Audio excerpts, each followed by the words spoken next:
In this video, we are not going to learn like a completely new topic, but it is like a complementary video to my previous ones because there were some topics which I didn't discuss earlier on.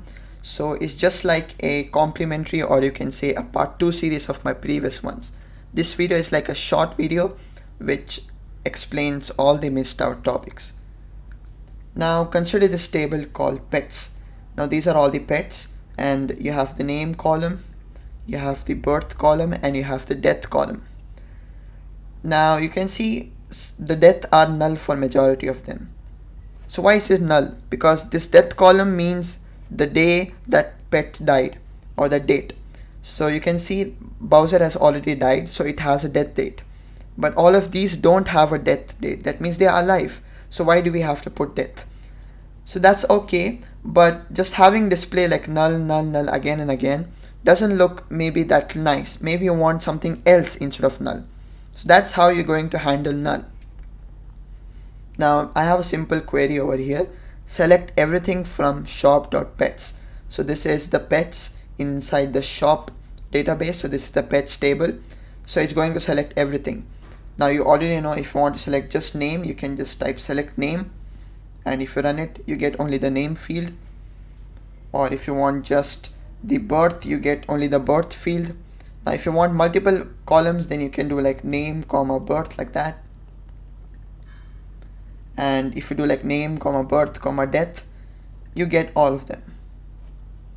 Now we discussed that we are not going to display null, but we are going to display some default value instead of null.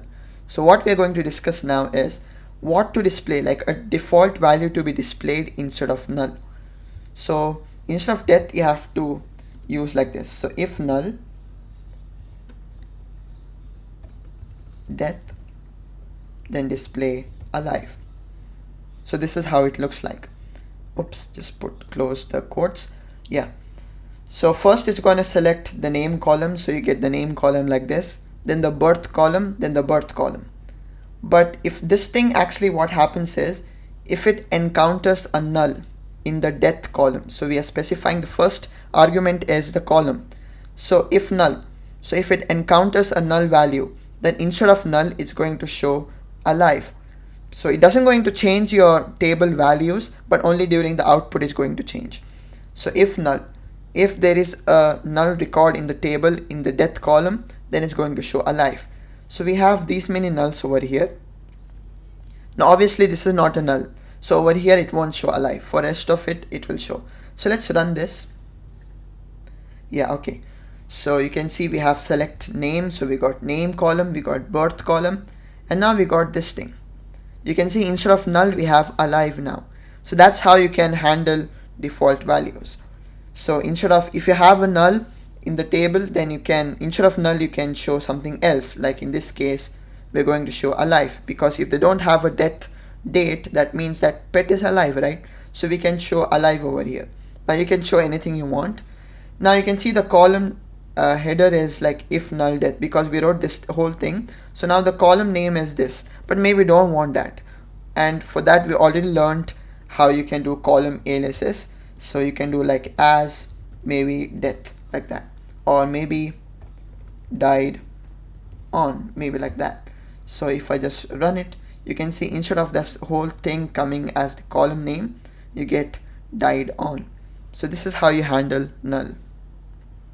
Now if you want to filter data, we already learned how you can filter data using the where keyword.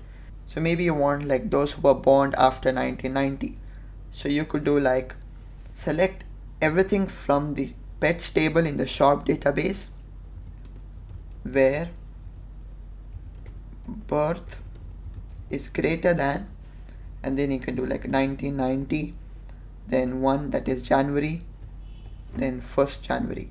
So you're going to select all the pets that were born after 1st January 1990. So in the previous video, I told that we can compare dates. So yes, this column has a date data type. So we can compare dates easily like this. So like a greater than or smaller than like that. So it's really easy in SQL. So let me just run it. You can see we got these many. Now you can count, we have like 1, 2, 3, 4, 5, 6. So you can see all of them are born after 1990. So we have 6 of them. Now if I don't add this condition, so if I just remove it and run, you can see you have more than 6. You have like 1, 2, 3, 4, 5, 6, 7. So one of them is not born after 1990. That is this one. So it's a good condition. Now maybe you want a condition like whoever is born after 1990 but before 1995. So how can you do that? We already learned about and or, same like Python. So where birth is greater than 1990 1st January and birth is smaller than, now already this square is getting too long, so I'll just split it up into 2 lines. So select everything from the shop database and the pets table where the birth is greater than 1st of January 1990 and less than 1995 December 31st. So everyone who is born after 1990, like the 1st of January, and less than 1995, that is 31st December. So if you do this condition and run it, you can see we get only 4. We had 7 in total, but we have only 4 now. Now if you carefully check, you can see this one is born after 1990 and less than 1995. Now again, if you check all of them are born after 1990 and also less than 1995. So you can do conditions like this. Now that's okay, but you can see this is like a range comparison. You can see birth is greater than and also birth is less than.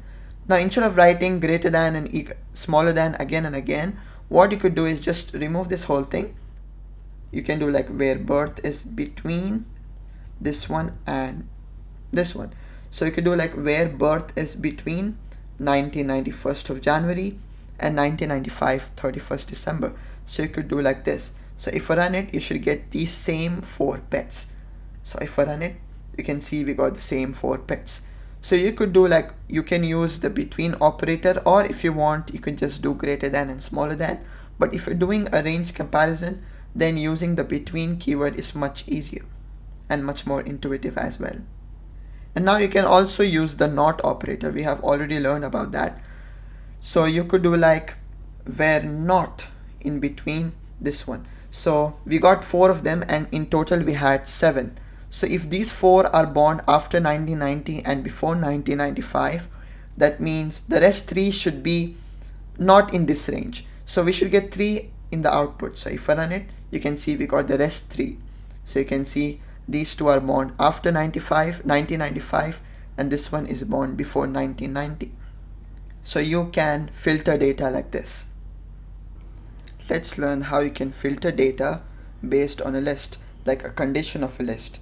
So now you can do like where, so select everything from school database and the students table where maybe let's say country is equal to India. So I could do like this.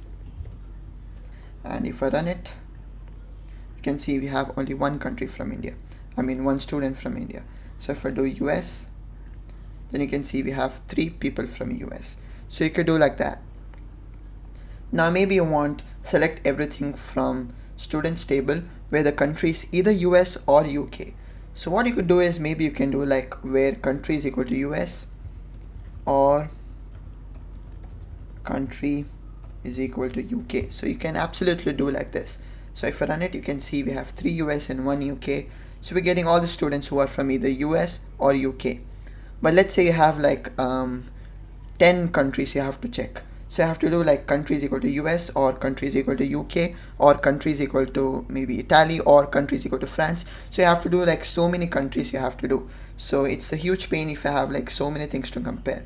So for this scenario, what you can do is you can do like where country in, and then you have to provide like a tuple in a tuple in Python, or like, inside this parenthesis you can specify.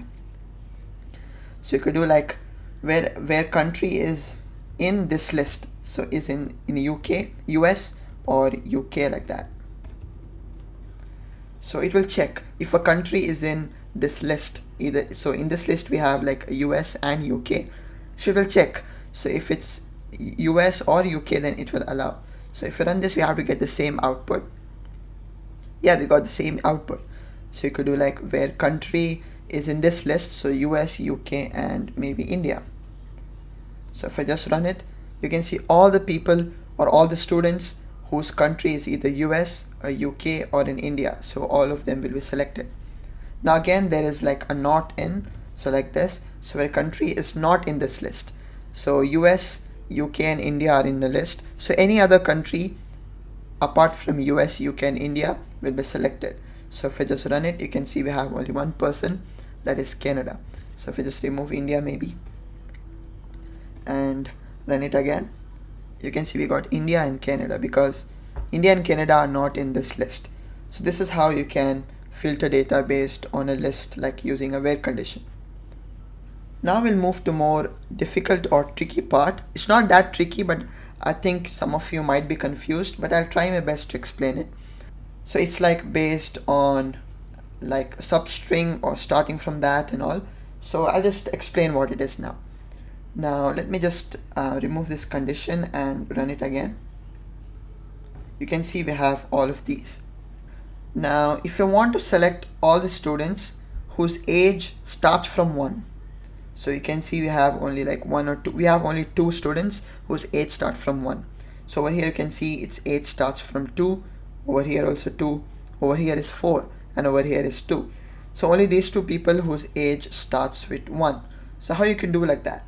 So for that we have like where, then age,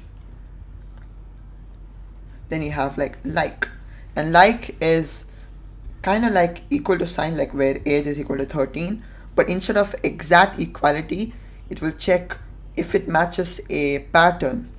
So in this you can do like this. So percentage, sorry, 1%. So what does this mean is, select an age, like select everything from students table where age starts from 1. So if you put what you want and then a percentage symbol, so it will check for what starts with. So if I just run it, you can see these 2 ages starts with 1. So if I do like starts with 2 like this, you can see these are the ages which starts with 2. Now I'll just remove this for now, so I'll just commit it out and run it again. Now maybe you want anything that starts with I don't know, maybe U, for example. So you could do like this also. So where a country starts with U, so it's like U, then your starting symbol, and also percentage sign. So if I run it, you can see we have US, US, US, and UK. So these all of them starts with U. So we'll put like U and then a percentage symbol. So now it's not only a single letter, you can add multiple letters. So maybe where the full name starts with John, which starts with John. Now in our case, we have only one person whose name starts with John. So if I run it, you can see we have to get only one output, that is John Doe over here. Because you can see, so like, let me just recall it again. So where full name, and then a pattern. Now there are multiple patterns we're going to discuss. Now one of this pattern is to check whether it starts from a particular condition. So over here it starts from John. So only the names, so only the full name that starts with John will be selected. So for starting, you have to do like what you want to check and then a percentage symbol. So a percentage symbol should be in the end. So this pattern actually indicates that anything that starts with, so in our case, a full name that starts with John. Now maybe you want to check only a string, like in the middle of a string. So not in the middle or in the starting or in the end. Not only the starting. Over here we have only the starting condition. So if I just remove this again, like comment it out and run it again, you can see like this. So now maybe I want to select only the names which have like OW in them. So over here we have 2 people whose name have OW. We have this one and this one. You can see both of them have OW in their name. So I could do like this. OW, but it won't work. So if I just run it, you get nothing, because this pattern means which starts with OW. So anything of a full name that starts with OW will be selected. Now in our case, we don't have anything, we don't have any full name that starts with OW, so nothing will be selected. Now if I want to check a condition where it's like in the middle of the name, like maybe in the middle of the name you can see we have OW. So for that you have to put percentage before, then your condition, and then percentage afterwards. So this will check for everything that contains OW, not only the start but anything that contains OW. So if I run it, you can see we get these two names because they have OW in their names. So anything, any full name that contains OW will be selected. So in our case, these two names had OW in their names, so this whole record was selected. So we got two records in the output. Now there are also other conditions, like maybe you want only the countries which have two letters in them. So if I just comment it out and check out all of our students, you can see out of these countries, the ones with two letters are US and UK. So for Canada we have like 1, 2, 3, 4, 5, 6, and for India we have 5 letters.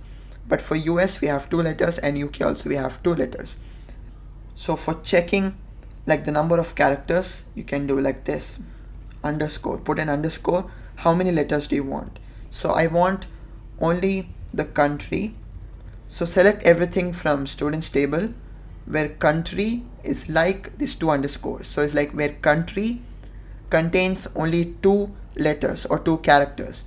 So if I run it, you can see only the persons whose country is US and UK because there are 2 characters. Now if I do like 5 characters, then we get only India. Now if I do 4 characters, in our case, in our table we don't have any records with a country with only 4 characters. So if I run it, you can see we don't get any output because in our table you can see we don't have anything with 4 letters. So now obviously I can do with age also. So select everything from the age column where the length is only 2. Now obviously all of their lengths are just 2. So if I run it, all of them should be selected. So if I run it, yeah, all of them are selected. Why? Because the age, all of them have 2 characters in them. Now we learned how you can do like starting with. So you can do like starting with, so anything age starting with 1, then percentage symbol. So like that. So so you can do like this. So anything that starts with 1. So for that you have to put 1 and then the percentage symbol, right? Now if you want anything that ends with a certain thing, so anything that ends with something, so what you can do is you can put that condition after the percentage symbol. Any student ID that ends with 9, you can see we have 1, 2 and 3. So we have 3 student IDs that end with 9. So you can do like this. So where student ID so ends with 9. So if I run it, you can see all of these are ending with 9. Now again, of course, you can add multiple characters. Now you can add not like also. So over here we did a condition that anything that ends with 9. So if I run it, you can see all of these are ending with 9. So if I do like not like, so select everything from students where student ID does not end with 9. So if I run it, you can see these people have their student ID without 9 in them. I mean without ending with 9. Now we learned that you can use underscore for checking how many characters are there. So where country has like 2 characters. So if I run it, you can see, sorry, not like, it's like. So if I run it again, you can see these countries have 2 characters, exactly 2 characters, US and UK. Now if you want to check like at least 2 characters, then you can put a percentage symbol in the end. So it will indicate that a country that contains at least 2 characters. Now in our case, all of the countries have 2 characters. So if I run it, you can see all of them have.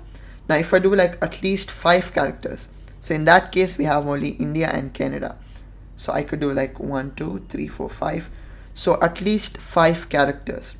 So if I run it, you can see we have only India and Canada, because these two are the only countries that have at least 5 characters. US and UK have only 2 characters in them. Now in this table you can see we have multiple pets, and some of them have null in their death because they have not died yet, and some of them have their date. Now in our case we have only one pet with a date. That means that pet is dead. So if you want to only filter data where the death is null, so only the pets who have not died, so you could do like this one. So where then death is null, so you can filter data like this. So wherever death is null, only select that.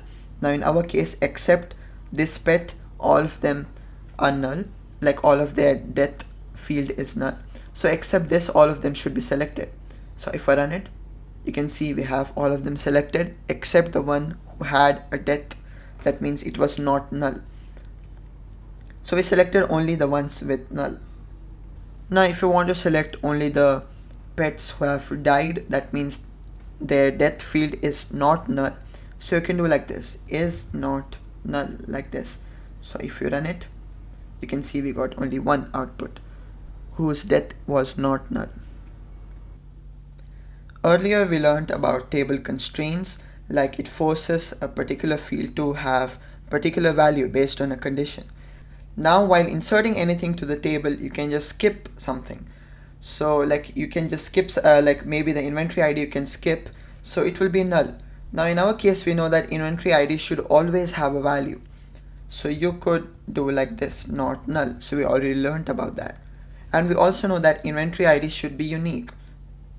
No two inventories should have the same ID, so you can use the unique constraint. Then for name, you can again use not null because you do not want a name to have nothing. And for price, you can use again not null. And yeah, and for quantity, you can again put not null. Or instead of not null, you can just put like default 0. So if you do not enter the quantity, 0 will be stored in the database. So like we don't have that item in the inventory, so quantity is 0. So this is what we learned so far. Yeah, we learned a few others, but this is what we learned. Let's learn about the check constraint. Now the check constraint checks if a condition is true, and then only it allows you to insert a new record. Now let's say our shop is like quite expensive, so there are no items below, let's say $100. So all the items in our shop are above $100. So you can see our price. Now in price you can put any integer because we defined it as integer and not null. So we can put like any integer. So if I put like $2 in the price, it will be valid. But if you want to do a check, like anything less than $100 should not be inserted. So there is a new constraint for that called check. And inside this parenthesis, it will like you have to put your condition. So our condition is price should be greater than 100. So what this will do is it will only allow us to insert a new record into the table only if price is greater than 100. So let's run this. First of all, I'll just create a table. So I'll just run this, and yeah, our table is created. And now let's insert values into it. So insert into, and then the name of the table, that is inventory, and then the name of the columns we have to insert. So inventory ID, name, price, and quantity. Now quantity I won't put, so by default it should be 0. And values, so values, now it's getting too big, so I'll just split it into another line. And now we can see an error that insert is not valid at this position because we have to put a semicolon over here. Now values, what values do we have to insert? Now for inventory ID, I'll just put like maybe 5, and for name, milk maybe, and price, let's say I'll just put like $5. So if I insert it, there should be an error because we said that price should always contain items with larger than $100. In our case, milk is just like $5 and it's definitely not more than 100. So if we run this, you should see an error. Yeah, okay, first of all, our error is table inventory already exists. So I'll just select this part of the code and run it. So only this thing will be run, not this thing. So if I run it, you can see another error that we were looking for. Check constraint inventory check 1 is violated. So you can see that the check constraint is violated. Now we know that check constraint, this one is violated, that is price should always be greater than $100. Now in our case milk was just $5, so it was not inserted. So if you make milk as $100, again it should not be inserted because $100 is obviously not greater than 100. So if you just select and run, you should see the same error again. But if I put like $101 and run it, okay, you got an error of that table exists. So if I just select it and run, you got another error, and it says you have an error in your SQL syntax. So what could be that error? So I think because I selected only this part while inserting it, so it was like that. So if I select the whole part and run, and yeah, so there is no error. So my mistake, I selected only till here. So you can see it starts from to inventory. So you can see over here it's written to inventory. So probably we have to select the whole thing. So I selected the whole thing and we didn't get an error. So if we refresh and go to our inventory table and take a look, you can see milk was inserted. So that was about the check constraint. Now there is one more way of writing a constraint. Now let me just delete this inventory table because we can start fresh. So delete. Yeah, the table is deleted. Now there's one more way of writing constraints. So what I can do is, instead of writing check directly in front of price, I can create like a separate thing like this. So I can just put check over here where price is greater than 100, and it should work the same way. Now I'll say why this method is like more useful in some cases. So you have to just create a separate thing and then just type price is greater than 100. So if we just make milk as just 90 and run the whole file again, you'll see an error. Yeah, the check constraint is violated. So if I just put like $101, it should work. Okay, table already exists, so I'll just select this whole thing and run it. Yeah, so if you go to our inventory table, and yeah, you can see our milk was inserted. Now maybe you want price should always be greater than quantity for some reason. So price cannot be less than quantity. So you can do like this, price is greater than quantity. So I'll just add a quantity field over here, and maybe let's say quantity is 200. So there are 200 milks, but each milk is just $101. Now what is our condition? That price should be greater than quantity. Now in our case price is 101, which is less than quantity, that is 200. So quantity is less than quantity. Sorry, price is less than quantity. So if I delete the inventory table and if I just refresh it, I have to just first run the file, and you can see an error, that is check constraint is violated because price is like obviously price is less than quantity, but we defined that price should always be greater than quantity. So if we put a price maybe like 205, now obviously it's greater than 200, so it should work. So if I run it, oh yeah, again the table already exists, so I'll just select this part and run it. You can see one row affected, that means our query was successful. So if I refresh and go to the inventory table, you can see milk was inserted. When it was inserted, when price was greater than quantity, because we defined over here. So you can do conditions based on two different fields, so that's helpful. Now not only the check constraint, you can put any constraint. Now let's say you want the name also to be unique. Now instead of writing unique over here and over here, you can just put over here. So you can just put like unique, and then all the columns you have to put the unique, that is inventory ID and name. So I can put like this, inventory ID and name. So if I remove from here, this should work. So we define that all the columns that are unique are inventory ID and name. So you can put constraint like a separate element over here, or if you want you can just add it in the end like this. So anything you want, but in some cases adding it separately would be helpful. Like for check, adding it separately was helpful because we can compare based on different fields. Now I guess you can compare based on different fields even if you add directly over here. So let's try if that works. I'm not sure of that. So I'm going to add this over here. So price is greater than quantity. So instead of adding separately, I'm just adding directly in the line. Now we know it will work, but now we are comparing price and quantity, like two different fields. So I'm not sure if it will work or not. So I'll just make it less than quantity and delete the inventory table.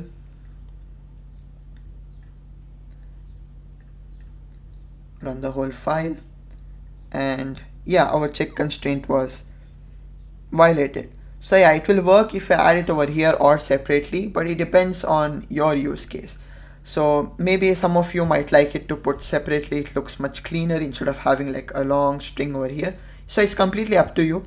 I prefer it writing separately.